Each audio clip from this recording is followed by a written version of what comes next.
Եվրասիական տնտեսական միություն, Եվրամիություն, թե Շանհայի համագործակցության կազմակերպություն, ՀԱԲԿ, ՆԱՏՕ, թե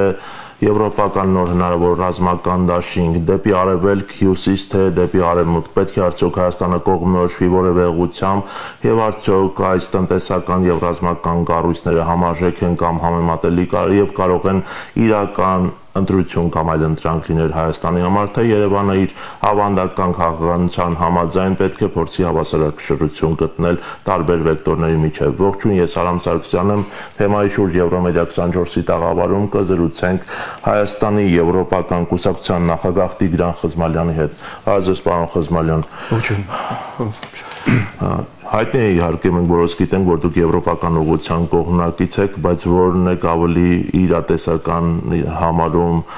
տվյալ պահին, որտեղ ցանկությունները եւ հնարավորությունները հաճախ չեն համընկնում։ Եթե մենք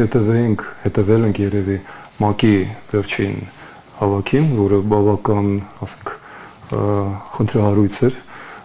Թրամփը այնտեղ փաստորեն գրոհեց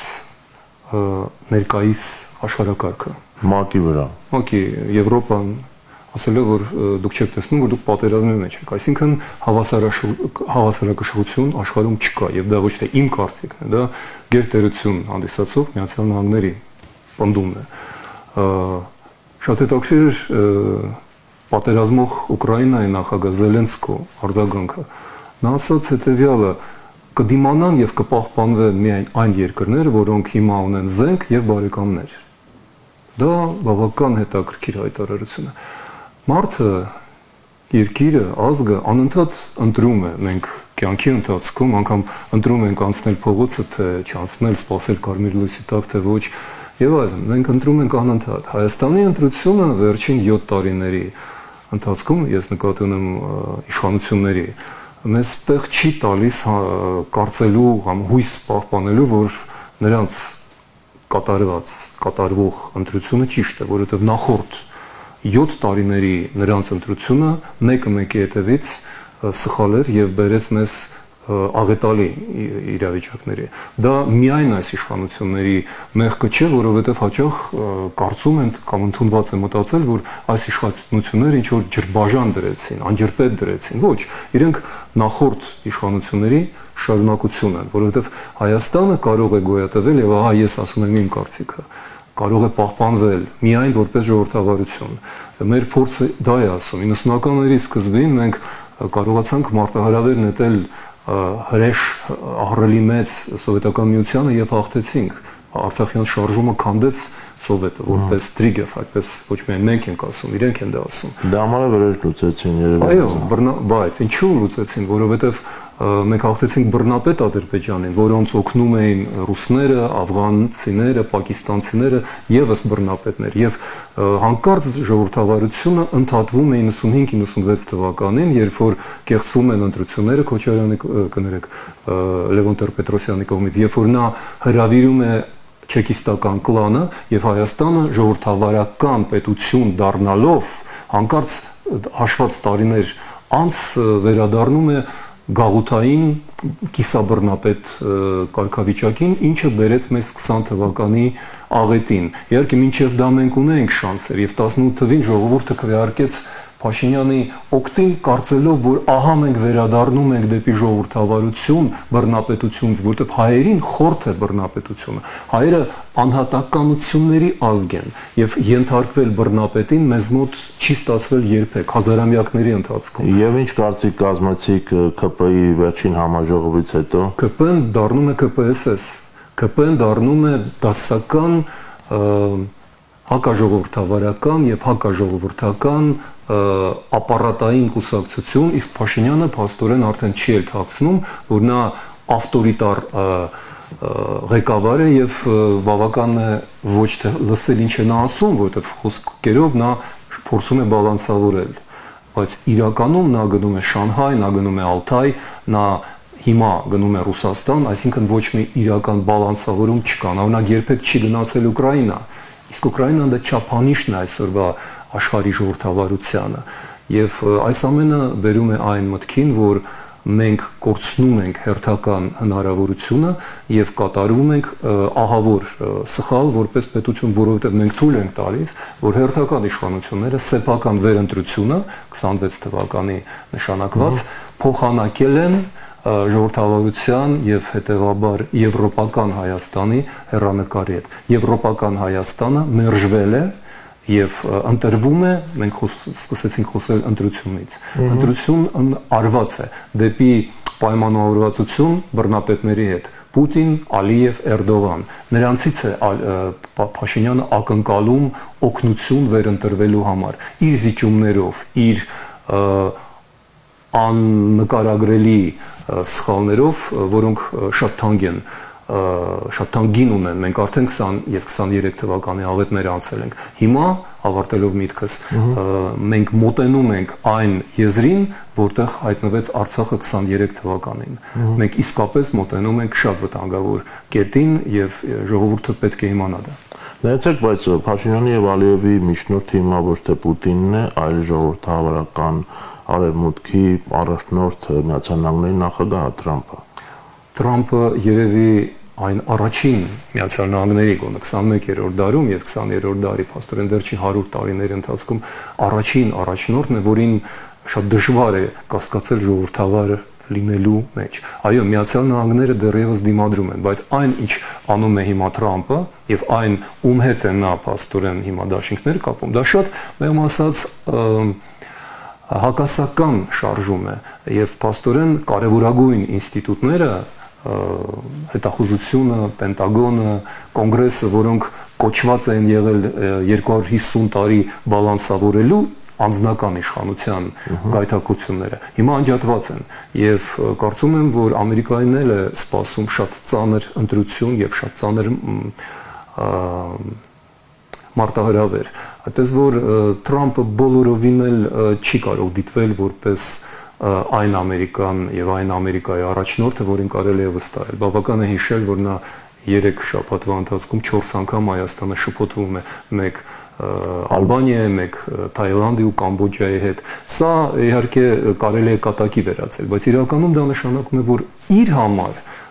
գրեթե իմաստազուրկ են այդ խոսակցությունները։ Նա դա անում է սեփական PR-ի համար, սեփական ինչ-որ փոքրիկ նպատակների համար, որոնց մասին մոռանում է հաջորդ րոպեին։ Դուք խոսեցիք 2026-ի խորհրդարանական ընտրությունների մասին, պաշտոնական Երևանի հայտը Շանհայյան համագործակցության կազմակերպության անդամակցելու, ի դեպ ոչ պաշտոնական տեղեկության Պակիստանը փաստորեն արգելափակել է եւ Հնդկաստանն էլ արգելափակել է Ադրբեջանին, սա ըստ ինչով է պայմանավորված եւ Փաշինյանի մասնակցությունը TNT-ում ՇՀԿ գագաթնաժողովին, սա ինչ շրջադարձ էր։ Իմ տվյալներով հերթականությունը հակառակն էր եւ դա շատ կարեւոր է։ Իրականում դա մեզ փաստորեն փրկեց հրաշքը, որովհետեւ սկզբից Հնդկաստանը արգելափակեց Ադրբեջանը։ Ես հաջորդականությամբ չասեցի ուղղակի։ Այո, չէ, բայց դա կարևոր է, որովհետև եթե Հնդկաստանը չարգելափակեր Ադրբեջանի մուտքը Շանհայի կազմակերպություն, որի հանդեպ իմիջիալոց Հնդկաստանը բավական սառն է եւ այնտեղ մնում է ավելի շատ խորհրդանշական իմաստով, որովհետև իր աշխարհակահաղական նպատակները բոլորին այլ են, բայց ի պատասխան դրան Պակիստանը, որը սկսեց մերձեցում Հայաստանի հետ դիվանագիտական հարաբերություններ հաստատեց։ Այո, որը իմիջիալոց շատ զարմացրեց, ես չեմ ասի զայրացրեց, բայց զարմացրեց Հնդկաստանին, ես դա գիտեմ հնդկացի դիվանագետներից, բայց ուզում եմ ասել, որ դա կարող էր տեղի չունենալ, դա պարզապես բարեբախտություն էր, որ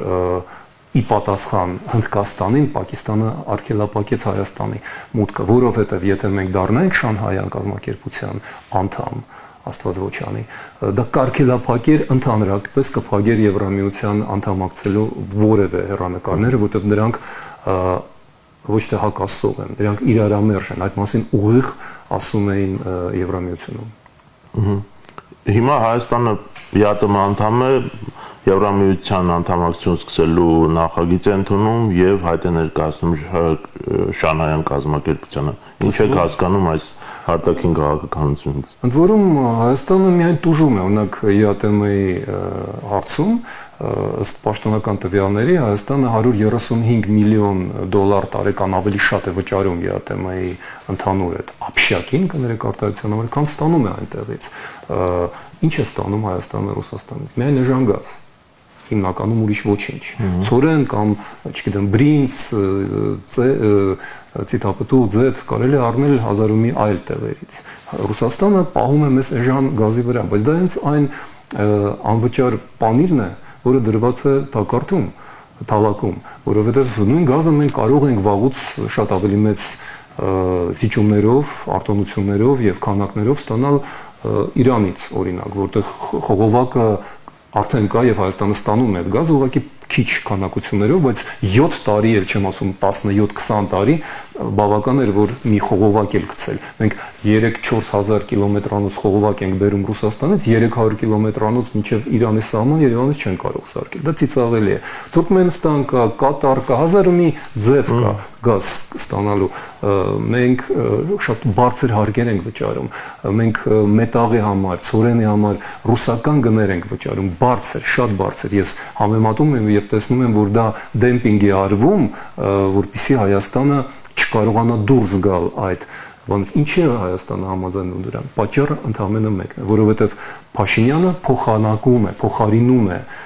այդ ռուսական կապերը, մերձեցումը, ինչպես նաև հիմա ավելացնելով դրան թուրք-ադրբեջանական, բարեդրիացիական վերաբերմունքը, գիտենք ինչ գնով, մի բանի հետ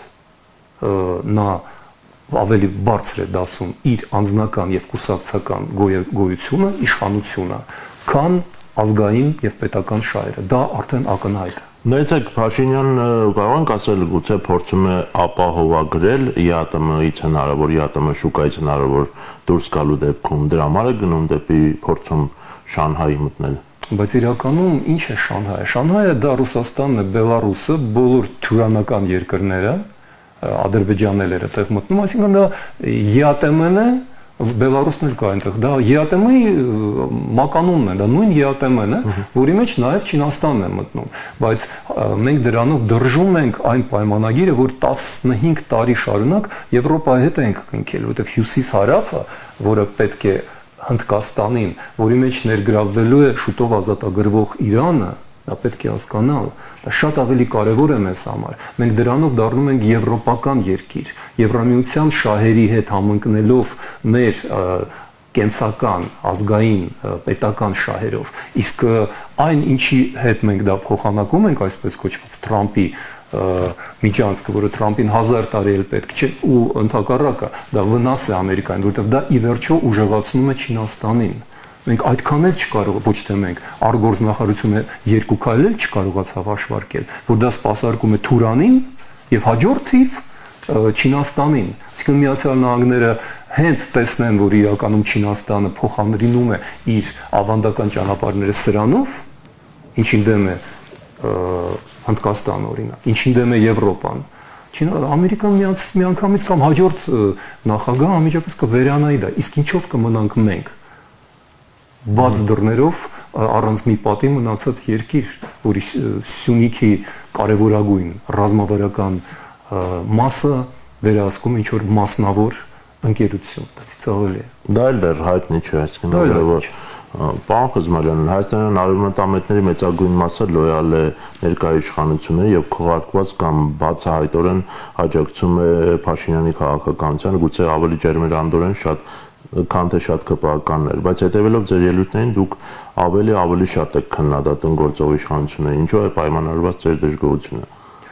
Մենք նախաձեռնել էինք այն նախագիծը, որը ավարտվեց Եվրամիության անդամակցելու օրենքով, եւ դա իմ կարճ քաղաքական կենսագրության, որպես քաղաքական գործ չի,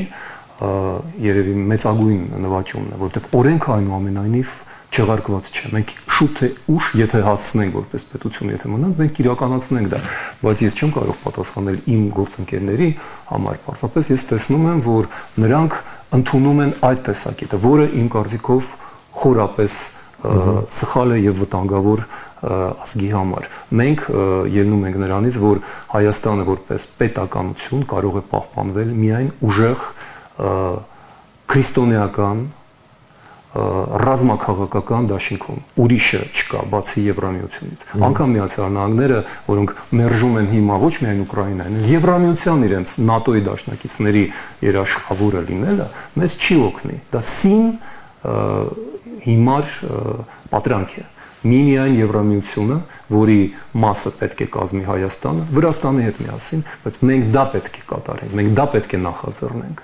Այն, ինչ կատարվում է հիմա Հայաստանում, սա կրկնում եմ, անչափ նման է 23 թվականի սեպտեմբերից առաջ Արցախում կատարվածը։ Եվ այս թեմայի համատեքստում իմ ամփոփիչ հարցը անվտանգության եւ պաշտպանությանը վերաբերող տարվա սկզբից նախորդ տարվանից մամուլը գրում է միջազգային, որ Եվրոպան ավելացնում է կտրուկ իր ռազմական ծախսերը եւ խոսում են նոր հնարավոր ռազմական դաշինքի մասին։ Ինչ զարգացումներ են տեղի ունենում այս ոլորտում եւ որքանով է իրատեսական համարում այս ուղղությունը եւ ինչ կասեք ՆԱՏՕ-ի մասին։ Երևանում տեղ ունեցավ ՆԱՏՕ-ի սեմինարը, ինչ է կարծում, որքանով է իրատեսական կամ խորացումը ՆԱՏՕ-ի հետ, թե Հայաստանը պետք է եվրոպական չորնորդ դաշինքի կամ մնա հավաքական անվտանգության պայմանագրի կազմակերպությունում։ Երբ մենք 10 տարի առաջ, 5 տարի առաջ, 3 տարի առաջ խոսում ենք, որ Հայաստանը պետք է դուրս գա ռուսական ԵԱՏՄ եւ ՀԱՊԿ կառույցներից եւ միանա Եվրոմիությանը, հետագայում նաեւ ՆԱՏՕ-ին, ծիծաղում են, ասում են, բայց Եվրամիությունը տնտեսական շուկայական ինչ որ կառույց է, այսինքն մարդիկ, ովքեր որոշումներ են ընդունում եւ պետք է վերլուծեն, որտեղ ես խոսում եմ ոչ միայն քաղաքագետների մասին հիմա, ես խոսում եմ պաշտոնյաների, բարձրաստիճան պաշտոնյաների մասին, ում հետ ես գոնե վերջի 2-3 տարիներում դա քննարկում էի, որպես արտախորհրդարանական այդ նախկին հավաքի կառույցի անդամ, եւ ես ասում եմ, դուք միթե չեք տեսնում, որ Եվրոպան շատ արագ դառնում է ռազմաքաղաքական դաշինք, եւ մենք հիմա գիտենք, որ $1 տրիլիոն է 5 տարվա մեջ Եվրոպան ծախսելու իր ռազմական պատրաստությունների վրա։ Միայն Գերմանիան 500 միլիարդ է պատրաստվում ծախսել։ Մենք պատկերացնում ենք ինչ գումարների մասին։ Մինչև 2031-ը 2 տրիլիոնի են, եթե չեմ արդեն բարձրացրել են 1 տրիլիոնից 2 տրիլիոն, այսինքն դա է մեր տեղը, մեզ այնտեղ կարող են միայն պաշտպանել եւ առաջարկում են դա, եւ այն որ դուք հիշատակեցիք, որ ՆԱՏՕ-ն դեռ գալիս է, որ եվրոպական պաշտոնյաները դեռևս գալիս են եւ դիվանագիտական եվրոպական շփիթներով ասում են, որ մենք գիտեք ձեզ սպասում ենք, բայց ակնկալիքներ ունենք, մենք մոտ ենք, դա վերջին շանսերն են։ Մեզ դեռ սպասում են, ինչպես Արցախի ղեկավարությանը Սոֆիայի են կանչում, Փարիզը են կանչում, Վաշինգտոնը են կանչում, իսկ ինչ էին պատասխանում նրանց։ Ասում էին, ինչ էր Ստեփանակերտը պատասխանում, որ մենք ապավինում ենք ռուս խաղաղապահներին, մենք ուզում ենք իրենց միջազգային մանդատ տանք, մեզ պետք չեն միջազգային ուժեր։ Դա էր ասվում։ Հիմա մենք ասում ենք ու անում ենք, այսինքն ասում ենք մի բան, անում ենք նույնը։ Մենք որպես պետություն այլևս վստահելի չենք, մենք կրկնում ենք վրացական ճանապարհը։ Ես մի քանի օրից Բրյուսելում եմ քննարկելու դա բարձրաստիճան դիվանագետների եվրոպական խորհրդի, Եվրոխորհրդարանի անդամների հետ եւ ես վրացական օրինակն եմ բերում։ Պարզապես այն, ինչ Վրաստանում 5-6 տարի տևեց, մեզ մոտ տևեց 5-6 ամիս, բայց դա այն վտանգն է, որից մենք պետք է հետ քաշենք։ Դրա համար ես վերջին հնարավորություններն եմ օգտագործում, որ մեր ժողովրդին ձեր միջոցով, այլ միջոցներով զգուշացնեմ, սա մեզ տանելու է անդունդ։ Արցախի կրկնությունը այլևս չի կարելի բացառել։ Պարոն Խզմալյան, բայց եվրոպական այս հնարավոր դաշինքը կամ պաշտպանությունը դեռ մշուշոտ է եւ քաղաքական անորոշ եւ ՆԱՏՕ-ից Հայաստանին իհարկե չեն կանչում, դուք առաջարկում եք ինչ խզել կապերը Ռուսաստանի հետ, բարձրացնել սպառնալիքները եւ գնալ դեպի անորոշություն։ Պարոն Սարգսյան, կես տարի առաջ 60,000 մարդ ստորագրեցին մի բան, որը դարձավ օրենք։ Կես տարի այդ օրենքը չի կատարում։ Այսինքն մենք արդեն մնացած 5 տարիներից, որտեղ 30 թվականին Եվրոպայի ընդլայնումը պաշտոնապես փակվում է։ Դա հայտնի է։ Եվ լիքը աշխատանք կա անելու, որից ոչ մի քայլ չի արվել։ Անգամ մեկ քայլ չի արվել, անգամ հայտ չի ուղարկվել։ Տեսեք, Շանհայ հայտ ուղարկվել է, Բրյուսել հայտ չի ուղարկվել։ Ինչ է սա նշանակում։ Սա նշանակում է, որ Երևանը ստում է Բրյուսելին, բայց Բրյուսելում միամիտ հիմար մարդիկ չեն, որ նստած են։ Եվ իրենք իհարկե դա անում են ոչ միայն մեր գեղեցիկ հայկական աչքերի համար, իրենք անում են նաև սեփական շահերից, որտեղ Հայաստանը դեռևս պահպանում է կարևորագույն ռազմավարական նշանակություն եւ Իրանի ու Միջին Արևելքի հետ կապված եւ Վրաստանի հետ միասին լինելով հարավ-արևելյան Եվրոպա, այդ նախագիծը Եվրոպան ֆինանսավորել էր, միլիարդներ էր դրել եւ չի ուզում հենց այդպես կորցնել, որովհետեւ ինչ որ մի պաշտոնյա իր պաշտոնը պահելու համար խաղում է մեր երկրի ճակատագրով։ Որպես ամփոփում, այսպիսով դուք կարծում եք, որ Հայաստանը պետք է գնա որևէ ուղղությամբ։ Հայաստանը պետք է գնա միայն մեկ ուղղությամբ, մնացած բոլոր ուղղությունները տանում են մեզ անդունդ։ Այլընտրանքը մեկն է, դա Եվրամիությունն է, հետագայում նաև ՆԱՏՕ-ն։ Շնորհակալ եմ զրույցի համար։ Շնորհակալ եմ։ Հարգելի հեռուստադիտողներ, մենք զրուցում ենք Հայաստանի Եվրոպական կուսակցության նախագահ Տիգրան Խզմալյանի հետ։ Մնացեք խաղաղությամբ, կհանդիպենք։